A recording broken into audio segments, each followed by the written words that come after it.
We're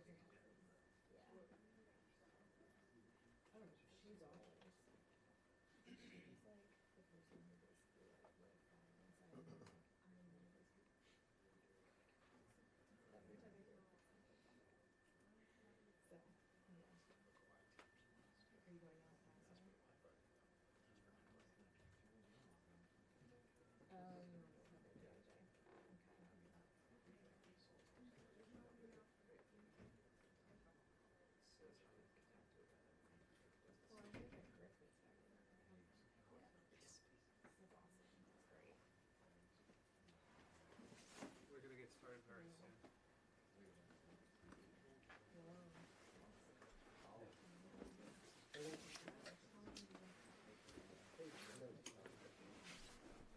Yes. Can you just go to the security?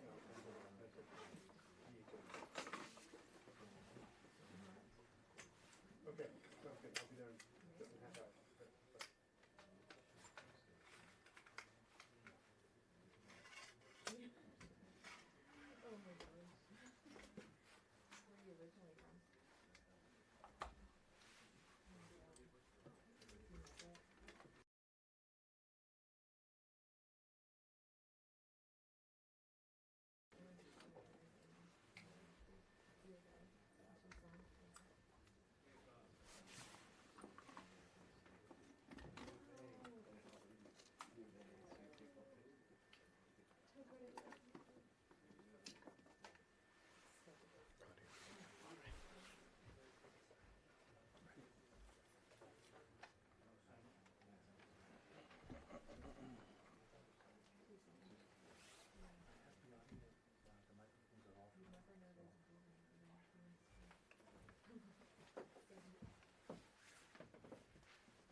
Wait, hold up fast.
Joe and I can do a quick sound check. Okay, 1, 2. I'll wait for you on the left.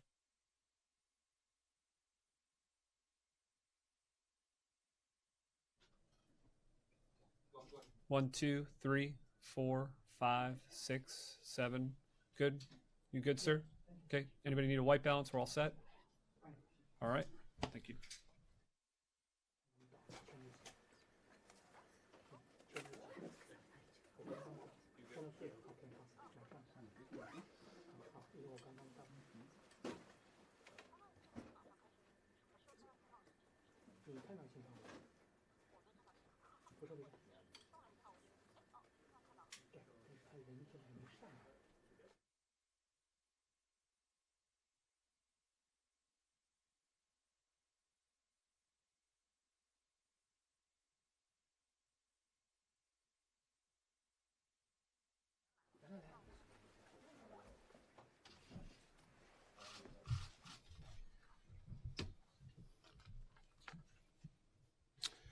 Good afternoon. With me today is Troy Miller, the Acting Commissioner of U.S. Customs and Border Protection, Raul Ortiz, the Chief of the United States Border Patrol, and Sidney Aki of CBP's Office of Field Operations and the leader of our Southwest Border Coordination Center. I'm very pleased to speak after President Biden's remarks earlier today. The Department of Homeland Security, in partnership with others, continues to prepare for the lifting of the Title 42 Public Health Order, which is currently the subject of multiple court orders requiring continued implementation. Once the Title 42 Public Health Order is no longer in place, DHS will use its longstanding Title 8 immigration enforcement authorities to process all individuals encountered at the border. At the outset, let me be clear. Title 42 or not, the border is not open. We will continue to fully enforce our immigration laws in a safe, orderly, and humane manner. Individuals without a legal basis to remain in the United States will be subject to prompt expulsion under Title 42 or removal under Title 8.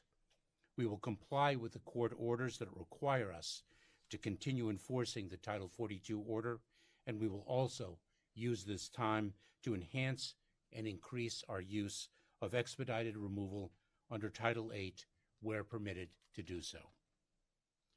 Building on our work throughout 2022, today we are announcing new border enforcement measures to improve border security, limit irregular migration, and create additional safe and orderly processes for people fleeing humanitarian crisis to lawfully come to the United States.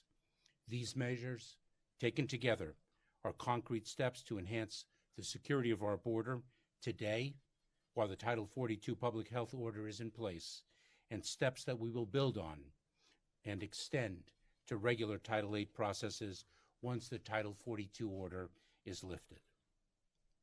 Stepping back, fundamentally, we are here because our immigration system is broken, outdated, and in desperate need of reform. The laws we enforce have not been updated for decades.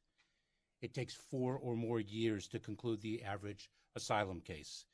Immigration judges have a backlog of more than 1.7 million cases, and we have more than 11 million undocumented people in our country, many of whom work in the shadows, pay taxes, are our neighbors, attend our places of worship, work on the front lines, and farm the food on our tables. At the same time, the world is experiencing the greatest displacement of people since World War II, and our entire hemisphere is gripped with mass migration. The dynamics at our southwest border have changed dramatically.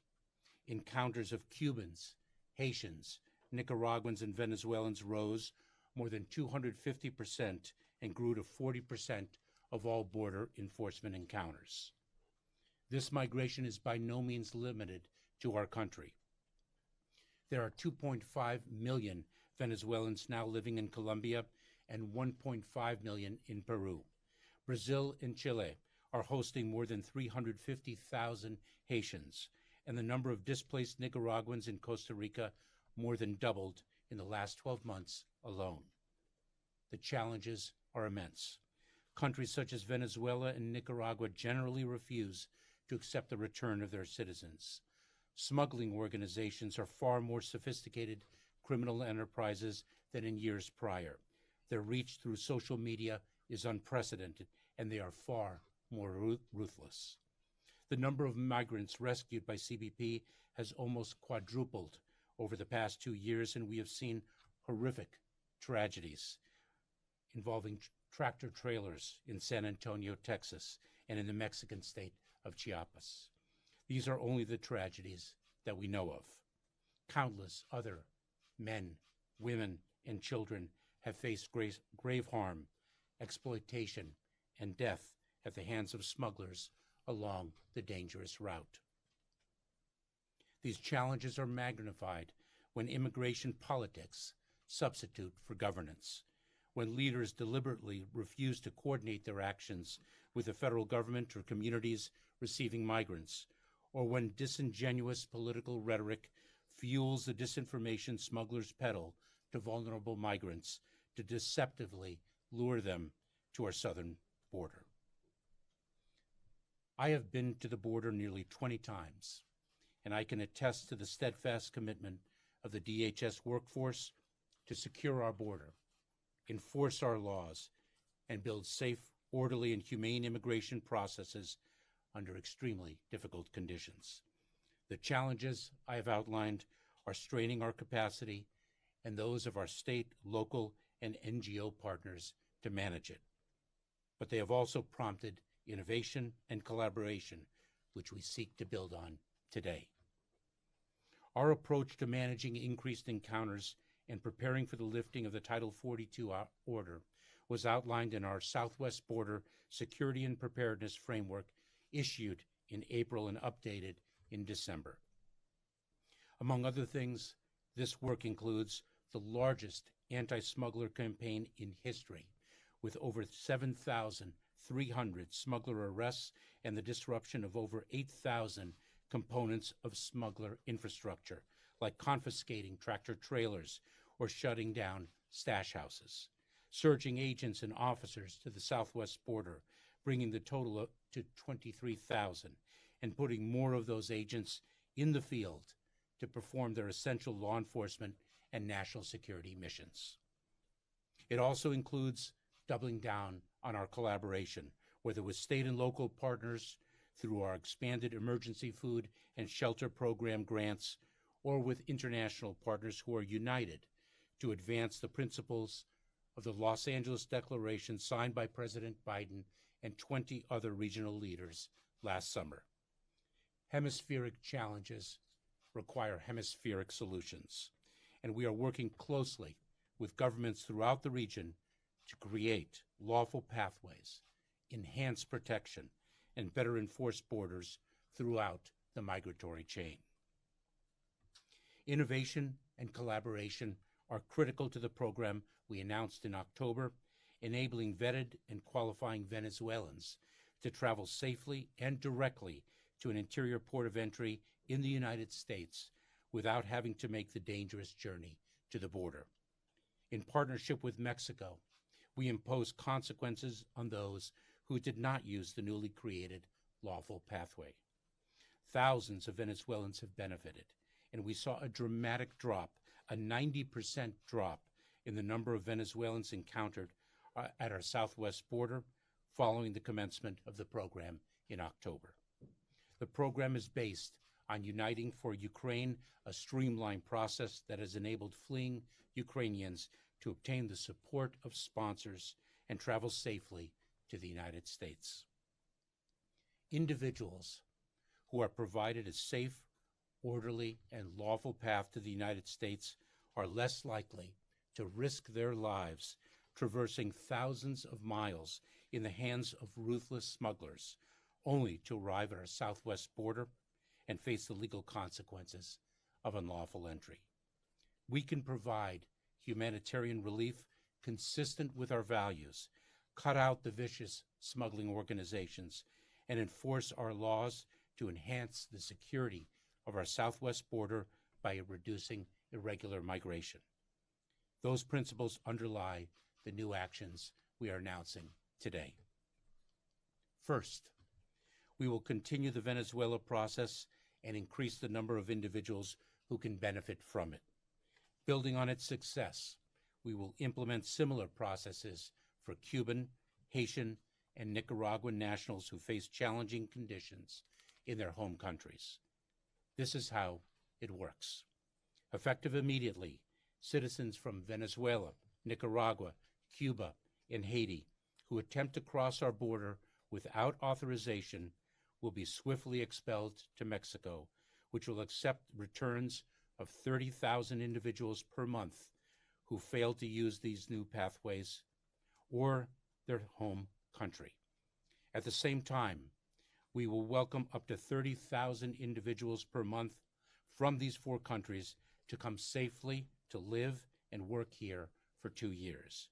But this is important.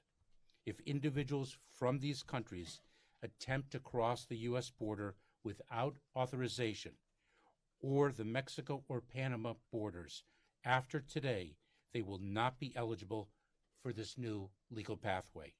So the message is clear. Individuals should stay where they are and apply for these processes from there. To be eligible, individuals need to 1, pass rigorous security vetting, 2, have a supporter in the United States who will provide financial and other support, and 3, complete vaccinations and other public health requirements. Second, we are creating an appointment system for individuals to seek entry at our ports of entry. Just like the parole program, this can be done on one's smartphone with an app called CBP One. The app is designed to discourage individuals from congregating near the border and creating unsafe conditions. Initially, this process will be available for those seeking an exception from the Title 42 order for humanitarian reasons.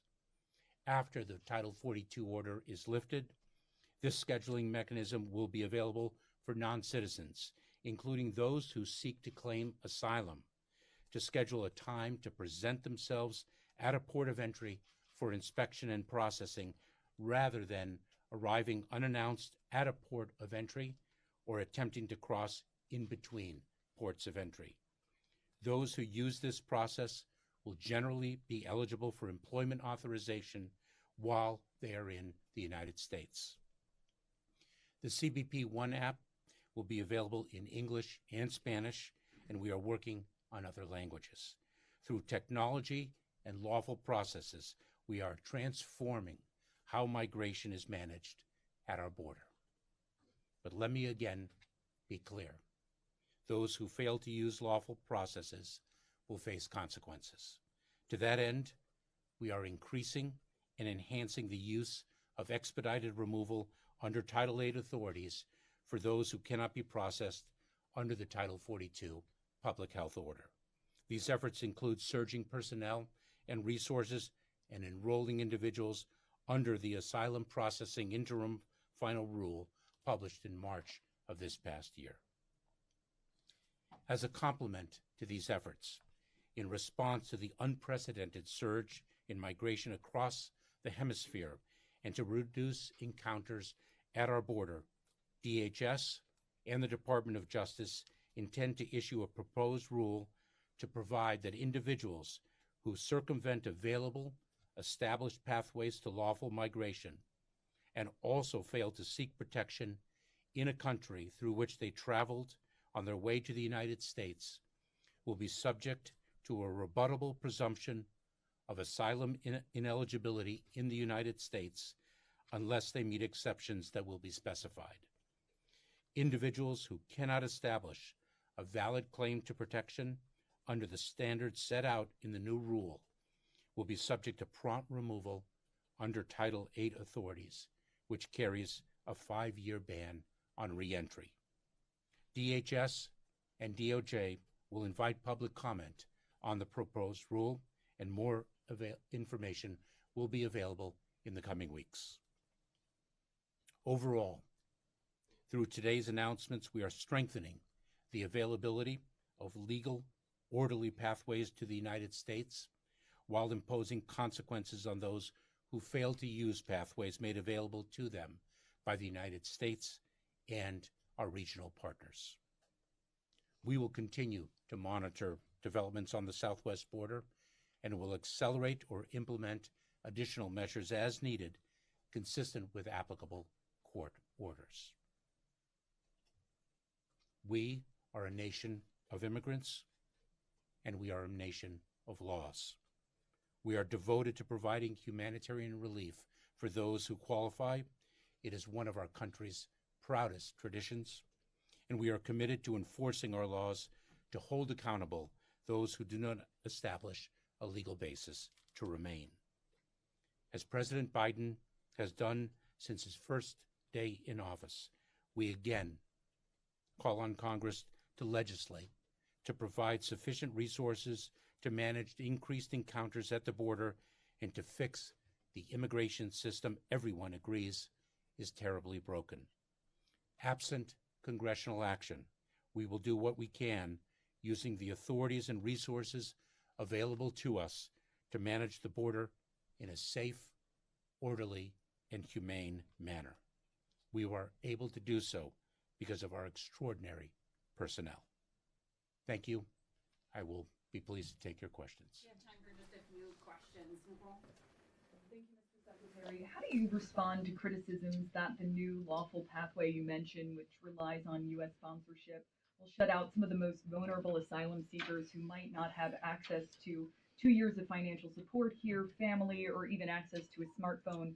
And quickly, if I can, there are reports that Ovidio Guzman Lopez, son of El Chapo and major fentanyl trafficker, has been arrested. Any further guidance you can offer here, or even your reaction to the news? So, with respect, Nicole, to your first question, we have enlarged or expanded these programs based on the success of Uniting for Ukraine, as well as the Venezuela process. And what we have seen is a tremendous thirst for these lawful programs because, importantly, what they do is cut out the ruthless smuggling organizations. And we've seen people risk their lives in the hands of exploitative smugglers, and we've seen them spend their life savings in the hands of those smugglers. And so we find this to be a humane, lawful, and orderly way. And we've worked very closely with nonprofit organizations, civil society, to actually build an infrastructure to really welcome these individuals. Andre? Yes, how do you respond to criticism that applying Title 42 to these nationalities, meaning what you just said, expulsion of these nationalities, Nicaraguan, Cubans, and Venezuelans, and even with Venezuelans, that increases the crossing of illegal crossings at the border. People obviously don't turn themselves into CBP because they know they'll be turned away to Mexico, so they just try to circumvent it. How do you respond to that? That doesn't really decreases crossings at the border. It just puts people in harm's way. So it is clearly evident that the use of the Title IV authority, which we are required to employ, and I'll talk about that in a moment, increases the recidivism, the repeat efforts to cross the border. But it's very important to understand that we are required, given the different court orders, to employ Title 42. That is what one of the district courts ordered us to do, and so we will continue to exercise that authority consistent with the court orders. Yes, for those of you who were here during the Trump administration, how does this proposed rule for the transit, how is it going to be different operationally this time compared to the last time it was used? So it really has no resemblance to the prior iteration of the transit ban that the Trump administration employed. One of the things that I identified is the CBP-1 application, which will be available to individuals to apply for asylum at our ports of entry. It brings order and safety to that process, number one, Eileen. Number two, we are expanding the lawful pathways by which people can seek humanitarian relief, as I've outlined today. So those two avenues, in addition to everything else we have done thus far, make this quite distinct from anything that the prior administration administered. Will those 30,000 pathways a month continue under the new rule after Title 42 is lifted? So what we are doing is building on all of the work that we've done since September of 2021 to be prepared for the end of Title 42. The longevity of these programs we will assess as the dynamism of migration in our hemisphere develops. As far as, thank you, Secretary, for taking the question. The effects in northern Mexico, I mean, are you concerned about people waiting on the Mexican side of the border being exposed to violence while they're there? And also the shelter system being over capacity. You're probably aware many shelters there are already at capacity, and now they can expect many more people to be there. So we've worked very closely with Mexico to address the needs of individuals resident in Mexico and the northern part of Mexico to increase shelter capacity. We've worked with the International Migration Organization, other nonprofits to address the needs of those individuals. And this CBP-1 application is a way for these individuals in a safe and orderly way to arrive at a port of entry at a pre-designated date and time to avoid the unsafe conditions that we've seen develop when people congregate without a lack of an organized way at our ports of entry on the Mexican side. We have time for just two more. Let's go to Suzanne and then Luke. I wanted to follow up on Eileen's question. You said, we were told earlier during a press call that this program, the Carrot Stick, would continue even after Title 42 is lifted. Could you elaborate on what legal authorities you guys would be using to return migrants from those 4 countries back to Mexico if Title 42 is no longer in place? Would that be expedited removal? Or are we looking at something different? So thank you. Yes, we would use our Title 8 authorities as I've outlined, and we are increasing our capabilities using expedited removal to bring greater efficiency to that process. No, please. I was saying, by that, do you mean surging resources, or are there other things that you guys are doing to increase expedited? Searching resources and building on the process efficiencies that we've developed over the past year with processing at our borders. We're improving the processing under our Title 8 expedited removal authorities. But it's very important to underscore, and if I can return to Eileen's question, this has no resemblance to the transit ban that was imposed in the Trump administration because we have built lawful pathways. We do have a way for asylum seekers to seek relief at the ports of entry. We will, of course, have exceptions for humanitarian reasons when individuals cannot avail themselves of the CBP-1 application. So this is quite different, starkly so. Secretary, excuse me. Will the agreement to send 30,000 unauthorized non-Mexicans a month back to Mexico still stand even if Title 42 ends? And then I have a second question. Republicans have vowed to bring back a border bill, and I have signaled they're going to target you. Are you concerned about being impeached in the new Congress? What was your last part of that? Are you concerned about being impeached in the next? Look, I've got a tremendous amount of work to do. I'm incredibly proud to work alongside the 3 leaders beside me today and the workforce whom they lead and whom they represent, and I'll continue to do that work.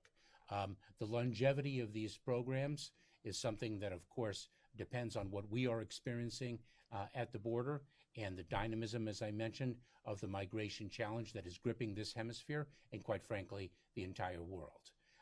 With respect to Mexico, Mexico makes its independent decisions with respect to the needs it must address through the mechanisms it has available to it. Thank you. Secretary, one more question, please. Reaction to Biden's trip to the border this weekend, and do you think it's overdue? I'm very much looking forward to joining the president in El Paso this weekend. Thank you. Thank you so much.